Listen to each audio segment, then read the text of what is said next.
You think castles were made for fairy tales and princesses? Think again. Medieval castles were high-tech fortresses, designed for one thing: surviving siege after siege.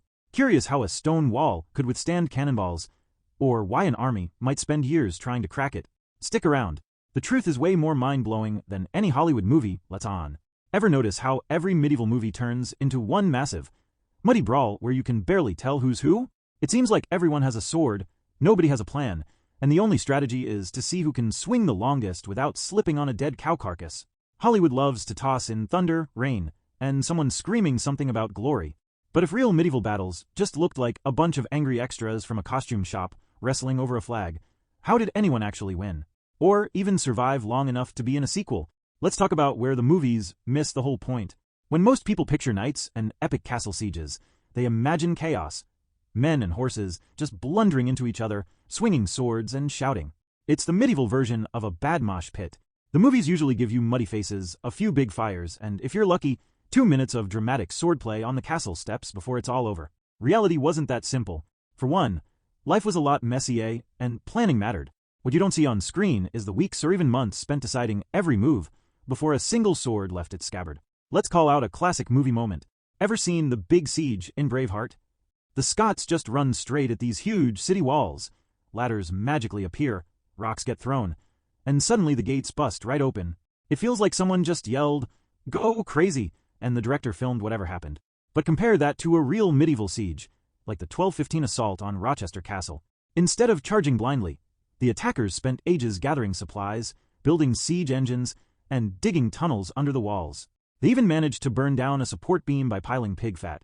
Yes, literal pig fat, until the floor above collapsed. Nobody rushed in until every detail was ready. Preparation mattered way more than shouting and sword swinging. The people in charge had to think like chess players, not brawlers in a tavern. And here's the hardest truth. For medieval commanders, planning was a full-time job. Most of these guys spent far more time hunched over wax tablets, scribbling out attack plans, and consulting with their advisors than they did actually fighting. War was a science project, not an afternoon's entertainment. You had to figure out troop movements, supply lines, when and where to strike, and what nasty surprises the other side was hiding behind that pretty stonework. It wasn't just about lifting heavy things and yelling louder than the next guy. Even the way castles were built was a long chess match.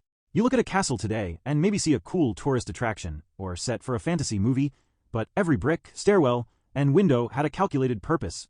Take those high stone towers and sharp corners. They weren't there to impress local lords with the latest in medieval style. They forced attackers into narrow paths where archers could get a clear shot. Some castles were built on hilltops, not for the view, but to force enemies to climb uphill under a rain of arrows and rocks. Real estate decisions didn't get made for beauty. They happened because that spot was easiest to defend or hardest to cut off from water. Here's where it gets even riskier. One bad choice, one sloppy supply run, or just missing a well-hidden sally port. The little doors defenders could use for surprise attacks could crash your whole plan. If your army forgot to secure fresh water, you were done. If the enemy outguessed your next siege tactic, they could turn the tables fast. Medieval battles could turn on things as small as a misunderstanding in a war council or a single traitor opening a back door at the wrong moment. The margin for error was slim, and the results could be brutal. And forget about the Hollywood idea that everyone just did what they felt like, charging as a mob whenever the adrenaline kicked in. Medieval armies were run using strict war councils, where the king or lord listened to knights, engineers, and supply officers. These people weren't guessing. They were calculating odds. Scouts would sneak out days or weeks ahead, mapping enemy camps or counting guard rotations. Spies were everywhere, sometimes even disguised as wandering pilgrims or merchant traders. According to actual military records and medieval manuscripts from places like England and France, entire operations could be ruined or won by scouts reporting a loose plank in a drawbridge or overhearing a guard talk about running out of flour. And let's not forget one of my favorite mythbusters. Most fights happened on paper long before they happened on the battlefield. Take King Edward I, who conquered Welsh castles like Carnarvon and Harlech. He didn't just storm the gates. He obsessed over supply lines, lavished money on the best masons and shipbuilders, and planned new roads just for moving siege equipment. Reports from his army show meetings where every possible disaster, bad weather, food shortages, enemy reinforcements, was discussed in detail. These war councils could last days, even when the army was already hungry and on the move. That's not something you see in a movie, but it's definitely why so many battles were won before they even began. Here's what you really need to know. The true medieval battlefield was less of a slugfest and more of a chessboard. Armies lined up with formations, signals, and backup plans. They waited for the right moment to strike, or to break off and circle around for an ambush. Every attack and defense was mapped out, often with diagrams or rough sketches. Decisions about when to starve out a castle, or when to try a night assault, could take weeks of anxious debate. Some historians estimate that for every actual hour of hand-to-hand fighting, dozens of hours went into drills, marches, and yes, even paperwork. At the end of the day, wild charges almost never worked. The side that prepped best often walked away with the loot, and their heads still attached. So, with all chess pieces in play, you had more brains than brawn deciding who controlled the next stronghold. You still got occasional wild melees, accidents happened, and desperate last stands make good stories. But if you were betting your land, your life, and your family's future, you wanted a commander who acted like a grandmaster, not a street fighter. Everything from the timing of a single meal to the length of a new moat mattered, because it could mean the difference between feasting in the Great Hall or seeing your home in flames. The movies get swords and mud right, but skip past the planning that really decided the fates of kings and empires. Imagine trying to storm a place that's not just a bunch of rocks, but a carefully designed death trap with defenders who are just as sharp as the guy in charge outside. The showdowns were brain games first and brawls second, but if chaos wasn't the secret to breaking castles, what did it actually take to bring down those walls and outthink everyone inside? Picture yourself standing in front of a castle so massive it blocks the horizon, stone towers stretching into the clouds, bristling with archers and boiling water just waiting to drop on your head. Trying to break into a place like that is less like raiding a fancy mansion and more like trying to break into a stone spaceship. We're not talking about somewhere you bring a housewarming gift. This thing is armed to the teeth. This is the point where most modern folks would give up and head home, but medieval soldiers didn't have that option. Castles weren't just for showing off a coat of arms or providing a nice backdrop for a royal wedding. Medieval castles were survival bunkers, designed to keep you and your family alive when everything and everyone outside those walls wanted you to lose. Let's talk about why most armies never even bothered with open field battles if they could help it. Marching your guys onto a field, swords waving, was a risky, last-ditch effort when every other plan had failed. If you actually wanted to take control of the land, to tax the fields, run the markets, keep the neighbors from moving in with their armies, you had to have the castle. That's why siege warfare was the real main event of the Middle Ages, not those muddy duels Hollywood loves. Taking a castle meant controlling the lifeblood of the countryside, so every general dreamed of breaking those walls, and every lord obsessed over making his fortress unbreakable. But how do you even get started with a wall thicker than the hood of your dad's pickup truck? Brute force counts for something, but it won't do you much good if your best idea is just knocking. That's where siege engineering comes in, and honestly, medieval armies could give NASA a run for their money when it came to getting clever.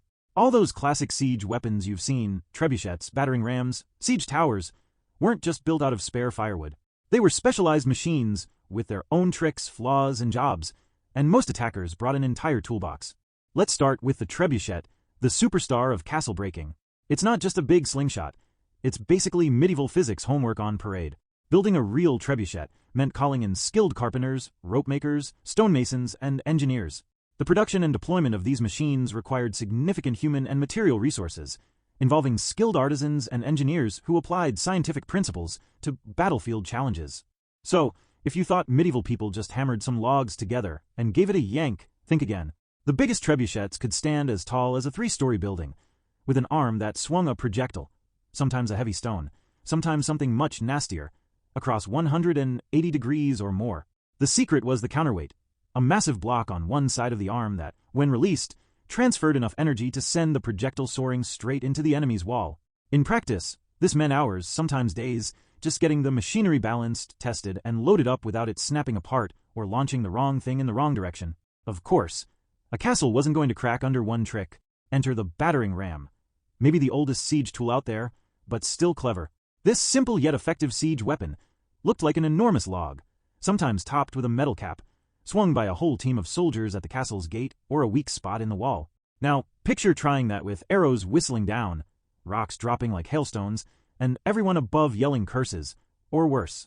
To make things even more fun, defenders liked to throw fire at the battering ram, so the attackers had to cover the whole frame in soaking wet animal hides just to keep it from turning into a campfire. It's not a glamorous job, but somebody had to smash down the front door and a battering ram in the right hands could eventually bring down even the toughest wooden gate. Sometimes, attacking armies would spend days pounding away before a single crack appeared. Then there were siege towers. Think of them as the medieval version of an armored truck, only covered in wooden planks, taller than a giraffe, and packed with angry soldiers. A siege tower gave attackers a moving platform to get up close and personal, letting them roll right up to the wall without catching 100 arrows on the way. Inside, ladders and platforms let soldiers climb up safely, and at the top, archers and crossbowmen could fire back at defenders or cover the final leap onto the enemy's ramparts. The trick was actually getting the tower to the wall in the first place without it catching fire, breaking apart, or tipping over from uneven ground. No pressure. Now, here's where it really gets wild. Building these machines was only half the battle. They needed food, water, constant maintenance, and teams of specialists who understood every little clunk and rattle. Siege warfare demanded significant engineering skill, with innovations in attack technology and the construction of military blockades. Sometimes, just dragging a big gun like a trebuchet or siege tower across muddy farmland took more effort than actually using it. And while all this was happening, everyone had to worry about supply lines, not for weapons but for bread, salt, and water. Bypassing these fortifications was too risky, as it could leave an army's supply lines vulnerable, making sieges the standard approach to medieval warfare. The best way to see why sieges were the real war, not the fights in open fields, is to look at a campaign like the Siege of Acre. In 1189, armies from as far as France and England gathered to try and break into the city, which sat on a crucial trade route. The attackers spent years, yes, years, building bigger and better siege weapons, tunnel networks, and lines of supply stretching back to home. It wasn't just a waiting game. Both sides kept trading new tricks, mining under the walls to make them collapse, building counter towers to shoot back at the enemy's machines, or sneaking in fresh supplies for defenders. Siege machines like trebuchets didn't just shoot rocks. Sometimes they fired disease-ridden animal carcasses to break morale, spreading fear and pestilence inside the castle. Every move felt like a science experiment. If you guessed wrong or ran out of food, your whole army could end up dying in a ditch, starving, or getting sick. That's why some sieges, like Megiddo thousands of years earlier, went down as epic chess matches, with both sides inventing new moves out of desperation. Some armies would dig tunnels to collapse walls from underneath, betting everything on one well-placed sapper and a few torches. Don't forget the psychological side. Just seeing a siege tower lumbering up the road, or hearing stories of a counterweight trebuchet smashing through stone, terrified defenders. The visibility and scale of siege machines often had psychological effects, signaling an impending assault that could demoralize defenders. Sometimes, the mere building of a big enough machine was enough to make the people inside surrender without anyone throwing a single punch. Here's the real kicker. The side with the smartest engineers and best planners usually won, not the ones with the biggest muscles or loudest horns. The real Game of Thrones wasn't about who wore the fanciest armor, but who ran the tightest construction site under fire. And these sieges could drag on for months, even years, as both sides threw every trick they had into the mix. No one-handed, over the keys after a bad day. It took constant invention, patience, and stamina, not to mention a stubborn streak you couldn't measure. But don't get the idea that castles just sat there waiting for the next big siege engine to show up.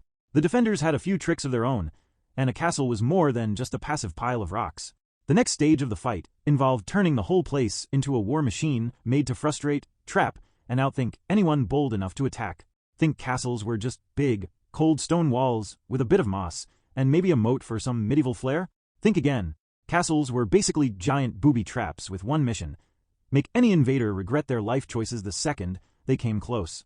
If you imagine walking up to a castle and just knocking on the gate with a battering ram, you'd probably be toast before you got 5 steps past the drawbridge. Medieval builders didn't waste time on features that looked cool but did nothing. Every single thing on a castle, from the deepest moat to the skinniest window, was designed with deadly purpose. They'd put you through a survival obstacle course without breaking a sweat. Take moats, for example. Not just random ditches to keep kids out. These were serious obstacles. Most were filled with water, but even a dry moat could ruin your day if you were trying to roll up a siege engine. The whole point was to mess with attackers before they even touched the outer wall, forcing them to build rickety bridges while dodging arrows. And those moats weren't just extra-wide puddles. According to research, moats were a crucial defensive feature, designed to impede attackers and prevent siege engines from approaching the walls. Often filled with water, moats created a significant obstacle, forcing attackers to construct bridges or fill the moat before they could bring their siege equipment to bear. If you're picturing big fish or waste floating around, You're not far off, since castle moats also doubled as trash cans, and sometimes even fish farms. Once you got across the moat, if you survived, you hit the entrance, which was basically a medieval version of airport security gone mad. Drawbridges would slam shut in your face at the first sign of trouble, or just dump you in the water if you weren't paying attention. You couldn't just walk in a straight line, either. Entrances were often bent at weird angles or forced you into tight, narrow passageways. This was all on purpose. Castle entrances were heavily fortified, with deep recesses, portcullises, and drawbridges to control access. Barbicans, low-lying outworks, further protected the gate, forcing attackers into a confined space where they could be ambushed. Bent entrances, with at least one 90-degree turn, added another layer of defense, making direct assaults more difficult. All that means if you actually made it through the gate, you'd find yourself in a killing zone, boxed in by murderous crossfire and boiling liquids raining down from above. Now, think about those little slits you see in castle walls. People today call them arrow slits, but back then, they were the medieval version of a sniper's nest. These were perfectly angled, so a defender could shoot out, while attackers could barely even see where the shot was coming from. Getting close enough to poke a sword in, not happening, and right on top of those walls, you had machicolations. Yes, that's a real word, and not just something you'd see in a cartoon. Machicolations are these heavy stone ledges that stuck out from the wall, with gaps in the floor. Defenders would toss rocks, pour boiling oil, or, if it had been a long siege, whatever gross thing they could find straight down onto your head. It wasn't just for show. Machicolations, overhanging stone galleries with openings, allowed defenders to drop projectiles or boiling substances onto attackers below. These features, along with arrow slits and murder holes, were designed to deny attackers an undisturbed approach to the walls. But wait, there's more. Castle design wasn't the same everywhere, and it definitely didn't stand still. In the beginning, you had the classic motte and bailey castles, basically a wooden house on top of a dirt mound, with a fenced-in yard called a bailey. These popped up everywhere after the Normans started spreading the idea around Europe. They were quick to build and looked impressive on a budget. Still, wood burns and breaks, so folks soon realized they needed something tougher. Enter the stone keep or dungeon. Now you've got a central stone tower that could take a beating and come out standing. As the pressure ramped up, so did the engineers. You end up with concentric castles, with their multiple layers of walls arranged concentrically, represented the pinnacle of medieval fortress architecture. This design forced attackers to overcome a series of defensive barriers, significantly increasing the difficulty of a successful siege. Try to picture this. Not one wall, but layers and layers, each one making your life worse than the one before. Break through the outer wall? Congratulations, you're now stuck in a new killing zone, and the defenders are just getting warmed up. The central keep was the final boss, a stronghold built to last. The central keep was often enlarged to serve as a final stronghold, further enhancing the castle's defensive capabilities and providing a last line of resistance. Attackers needed to crack every layer, while defenders just had to hold their ground and keep restocking their rock supply. It wasn't enough to just stack up more stone. Castle builders got creative with their layouts. They added round towers. Good luck hitting those with a catapult. Round towers don't have corners to break off, and they give a better view, so defenders could track every move from high above. Towers and bastions were integral to castle defenses, providing vantage points and flanking fire. Round towers lacking corners were more resistant to projectiles, while square towers provided space for troops and resources. Bastions, protruding sections of the wall, allowed defenders to cover the walls with flanking fire, making it difficult for attackers to approach the base of the walls. Every angle had a purpose, and every walkway was another chance for defenders to outsmart the folks outside. Let's talk about a real-life nightmare for attackers. Croc de Chevaliers, perched up in what's now Syria. This place looked like it dropped out of a history book, complete with multiple walls, massive towers, and enough killing zones to keep an invading army busy for years.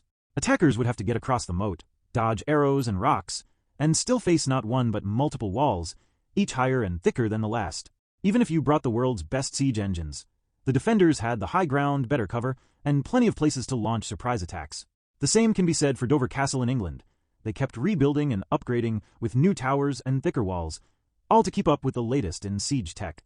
Castles were basically the medieval version of smart tech. Every time attackers got a new tool, better ladders, bigger rams, sneakier tunnels, the defenders upgraded right back. New walls improved moats, trickier entrances, and more murder holes meant the chess game never stopped. The evolution of castle design was a continuous process of innovation and adaptation, with each new defensive feature representing a response to advancements in siege technology. The result was a war of brains, guts, and gadgets, where even the smallest design tweak could make the difference between holding out for years or losing it all overnight.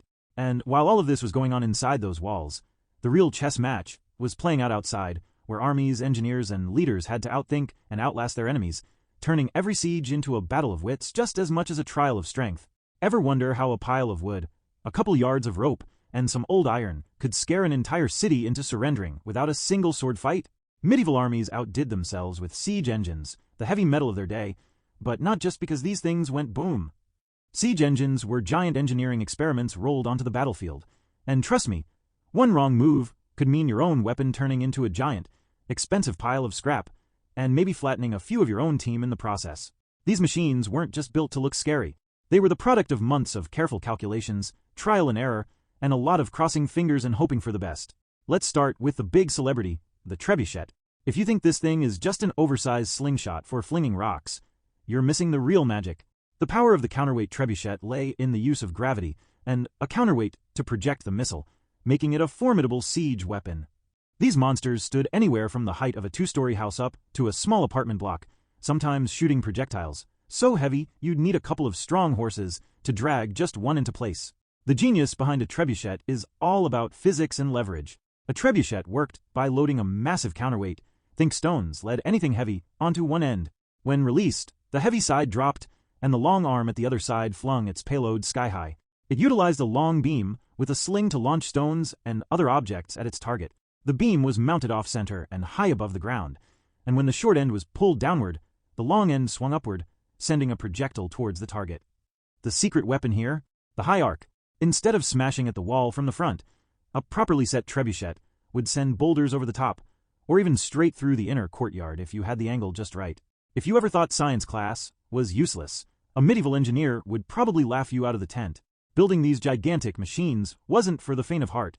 The sheer effort and planning it took would make modern contractors sweat. The production and deployment of these machines required significant human and material resources, involving skilled artisans and engineers who applied scientific principles to battlefield challenges. So, we're not talking about stacking some wood and yelling fire. Medieval siege crew included carpenters who knew what beams could handle stress, rope makers who made cords that wouldn't snap at a bad moment, and masons figuring out just where to aim to do the most damage. Get a calculation wrong, say the weight is off or the ropes are too tight, and the trebuchet could collapse, tossing stone and splinters back at your own lines. But not every castle called for bringing out the biggest guns. Some sieges relied on a lighter touch. Enter the mangonel, also known as a traction trebuchet. This one leaned more on patient teamwork than raw muscle. The idea came from China way before it hit Europe, bringing with it a new approach to hurling stuff at walls. The mangonel was essentially a large vertical frame with a lever or arm attached at its apex, powered by men pulling on ropes. This design made it faster to reload than other siege engines, allowing for a steady rate of fire. Imagine a dozen soldiers yanking ropes in perfect sync, making it rain rocks, pots of fire, or anything unpleasant the attackers could get their hands on. Mangonels didn't hit as hard as the monster counterweight trebuchets, but they fired quicker, and sometimes that steady drumbeat of projectiles was enough to make defenders duck for cover or even think twice about sticking near the battlements. If the defenders managed to keep their heads down, you could always try precision. The ballista took inspiration from a supersized crossbow, firing bolts as thick as your arm with terrifying accuracy. This wasn't just for poking holes in a gate. Ballistas were perfect for picking off enemy leaders, knocking out a watchtower, or even taking out engineers working on repairs. The ballista used the power of two levers with torsion springs made of twisted skeins to generate power. This let it hurl bolts, or even small stones with enough force to go straight through wood and flesh. One of its major selling points. The design was simple enough to tweak on the fly, so you could switch between different types of ammo, depending on what problem you wanted to solve that hour. Then came the springald, basically the medieval version of a high-powered stapler strapped to a wagon. The springald was a versatile weapon, capable of launching both projectiles and incendiary materials, making it a valuable asset in siege warfare.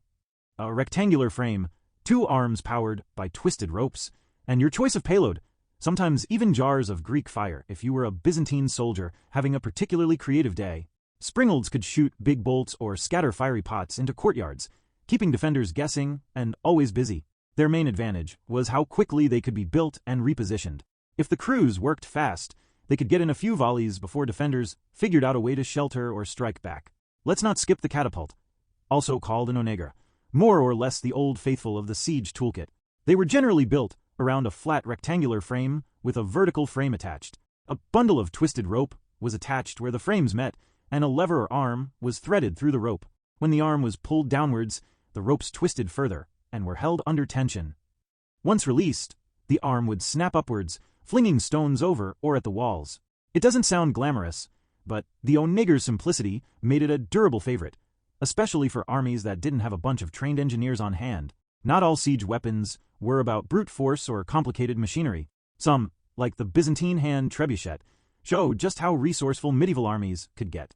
The hand trebuchet's portability made it an invaluable tool for Byzantine soldiers, who could deploy it quickly and effectively in various combat scenarios. This weapon fit in a soldier's arms and shot smaller projectiles with pinpoint accuracy, making it a surprise nightmare for anyone on the other side of the wall. You could haul a few of these up a ladder, set up fast, and start making a bad day even worse for the folks trying to defend the towers. You think engineers were done once they had their siege tower ready and their trebuchets balanced? Not a chance. There was another dirty tactic: mining or sapping. Attackers would dig tunnels right under the enemy's walls, quietly working away for weeks. Once they'd braced the tunnel's roof with timber, they'd fill it with flammable stuff, old wood, pig fat, even dried grass. Light it up, the supports burn, and if you're lucky, the wall comes crashing down. Sometimes, whole towers would sink or lean overnight. No need to ever swing a sword, just basic physics, patience, and a lot of shoveling. But here's where medieval warfare gets extra gross.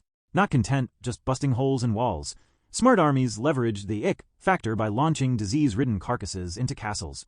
Forget rocks. A rotten cow corpse could send panic, fear, and illness deep into the enemy ranks. Some siege weapons launched disease-ridden animal carcasses to break morale. Morale would break faster than the actual stonework, especially as word spread through the defenders about what, exactly, landed in the courtyard last night. All this invention shows you something rare for the Middle Ages. Medieval engineers were more like proto-scientists than burly soldiers, measuring, planning, and forever tweaking their war machines. The development of these siege engines reflects the ingenuity of medieval engineers and their understanding of physics and mechanics. These weapons were not only tools of destruction, but also symbols of power and technological advancement, playing a crucial role in the outcomes of medieval conflicts. That's probably the best part. These machines were proof that brains, not just brawn, ruled the medieval battlefield. As the attackers kept coming up with new tricks, the castle defenders never stopped scheming either. But break down all the walls, and what's left? The open field battle, where armies had to outwit each other face to face, and that's where medieval commanders showed their next level of skill. If you think medieval battles were just about shiny armor, oversized swords, and everyone running at each other with zero clue, you're only seeing the flashy part that makes it into movies. The most important battles were more about thinking ahead than swinging harder. In fact, lining up for an open-field showdown was about the riskiest thing a medieval commander could do, so it only happened when there weren't any smarter options left. Most of the real action started way before the swords came out. By the time the armies squared off, months, and sometimes years, of planning had already gone into every move. Outwitting the enemy before the first arrow flew, that's where the real glory and survival came from. Open-field battles almost felt like gambling in medieval times. You could lose your entire army in an afternoon, just because you were standing in the wrong place, or you messed up a supply run. Say you pick a field that looks good, but then the weather turns the grass to mud, and your horses sink up to their knees. Or worse, you let your army get caught with their backs to a forest, and suddenly you're surrounded. Open-field battles in the Middle Ages were rare and risky, making tactical planning and execution crucial for success. Commanders who slept on the details or trusted too much to good luck didn't last long, and their soldiers paid the price. The Vikings, for example, practically nailed the art of turning a mob into a real army with their famous shield wall. If you picture a bunch of bearded warriors, that's accurate, but lined up shoulder to shoulder, shields overlapping so thickly that it was like facing a solid wooden fence with swords poking out. It was a highly effective defensive formation, exemplifying the importance of discipline and coordination in medieval warfare. Warriors stood shoulder to shoulder, creating a solid barrier with overlapping shields that provided strong protection against enemy attacks. The depth of the formation increased its resilience, making it difficult for enemies to penetrate, and the effectiveness was further enhanced by the warriors' discipline and coordination. A shield wall only worked if everyone kept their place. If one guy panicked or tripped, a hole opened up, and that's all it took for disaster to break through. Sometimes, it wasn't about standing in place. The Vikings had their own trick for smashing through someone else's barrier: the boar's snout. also called the Svinfalking. This was a sharp wedge, a triangular wedge formation, with heavily armed warriors at the front, designed to penetrate enemy lines. While effective in advancing against enemy ranks, it was vulnerable to flanking and retreats. The really brave or really unlucky warriors stood at the tip and took the brunt of the fighting, but if it worked, they could break the enemy's line in one desperate push. Of course, if the other side pulled off a quick sidestep or caught the wedge from the side, the whole thing could collapse in a mess of shields and bodies. The English, a few centuries later, rewrote the playbook again, this time with archers. Anyone who says the pen is mightier than the sword probably never saw a longbow. Used right, it made the knight on horseback, the video game boss character of medieval battles, go from terrifying to doomed. The English longbow, with its high rate of fire and penetration power, contributed to the decline of the medieval knight class. Skilled archers could unleash a devastating barrage of projectiles, often targeting enemy knights or key commanders. The longbow was best used in a defensive configuration, with archers protected by pits, staves, or trenches. Armies would line up in front of trenches or behind sharpened stakes, letting the archers pick off knights who charged in. The archers fired so fast that some battles were half over before the enemy even reached sword range. Of course, raw firepower and clever formations meant nothing if you ignored the landscape. The strategic use of terrain was a timeless tactic, with commanders choosing advantageous locations to gain an edge. This included positioning forces on higher ground for a better vantage point, or using forests and natural barriers for cover. Picking the right ground mattered even more than the fanciest sword or new helmet. Smart commanders camped on the high ground, set hidden ambushes in the woods, and sometimes even let a river or a swamp do most of the fighting for them.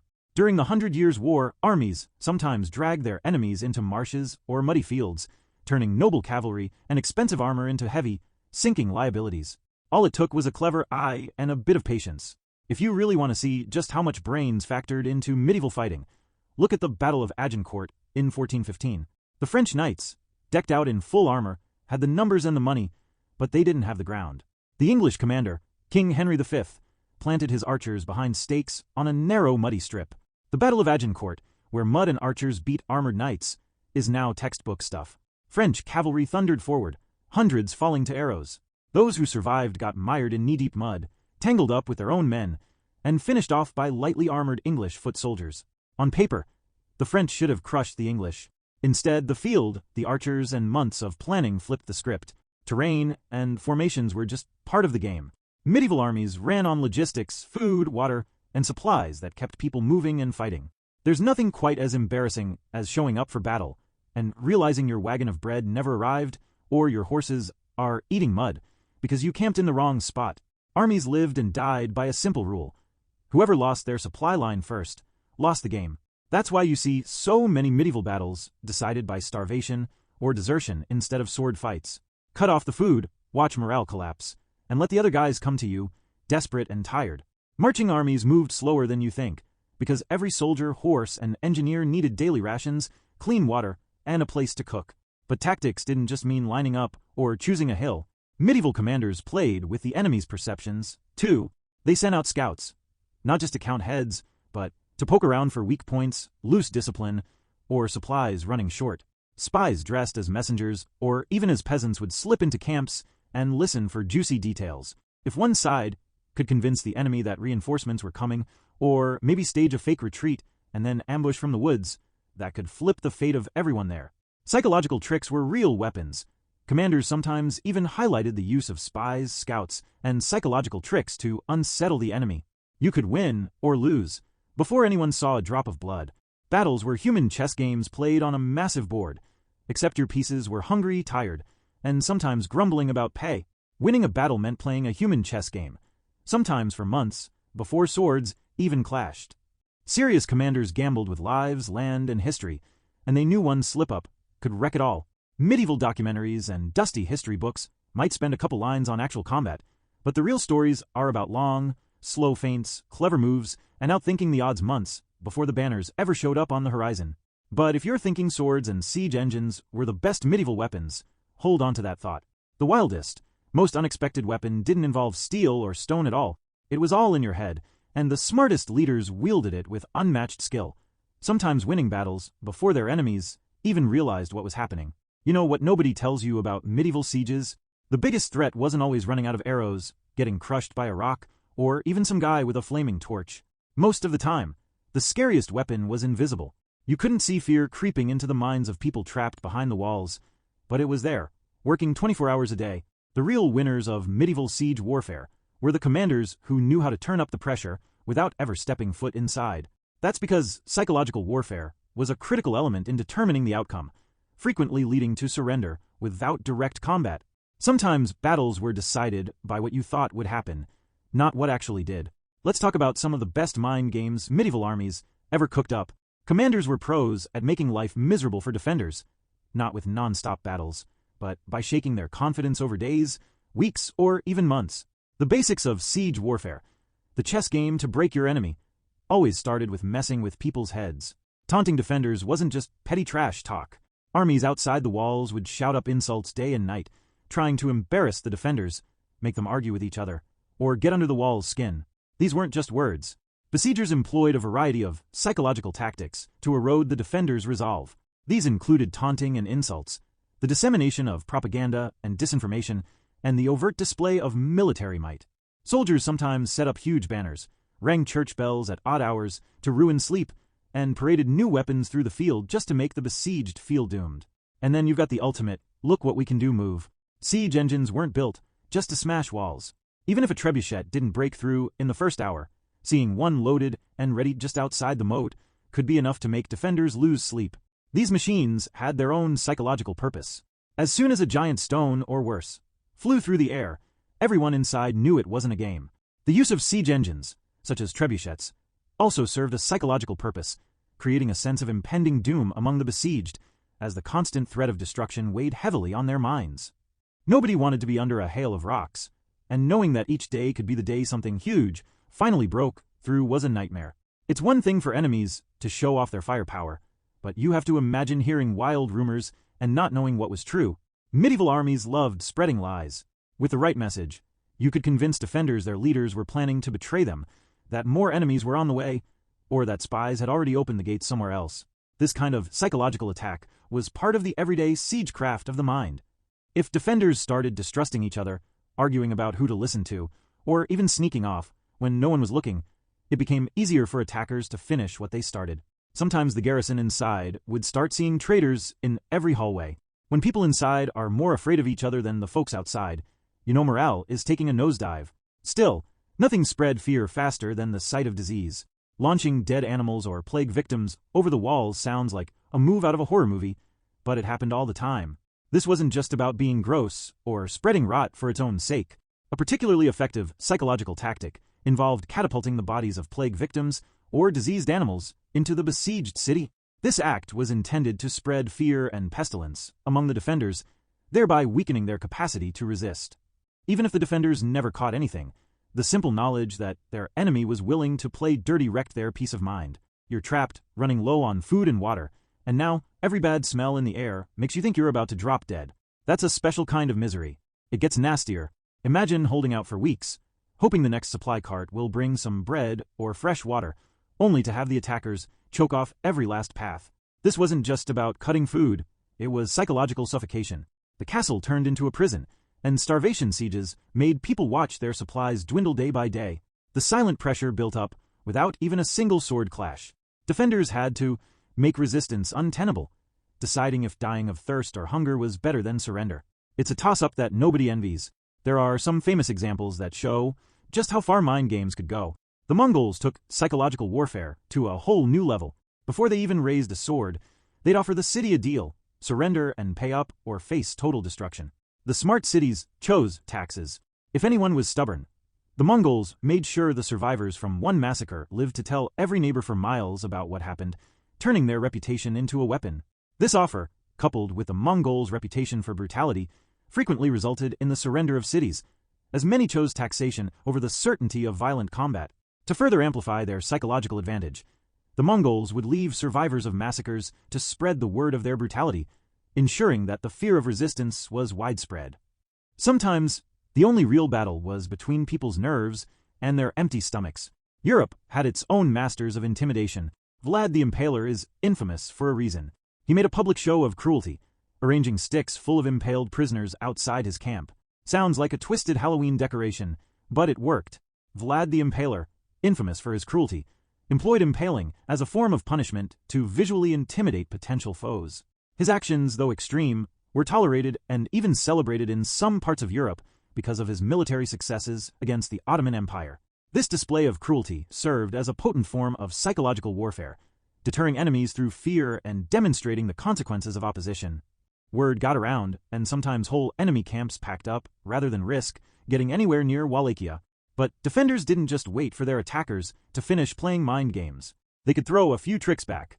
Sometimes, castles rigged up fake banners or reinforcements by setting out spare armor and dummies, hoping to convince enemies that help was arriving. Secret tunnels doubled as escape routes. You never knew if the defenders were about to vanish, reappear outside at night, and torch a siege engine. A clever garrison might even hang lights all night to make it seem like an army was still awake and ready, tricking tired attackers into staying on alert.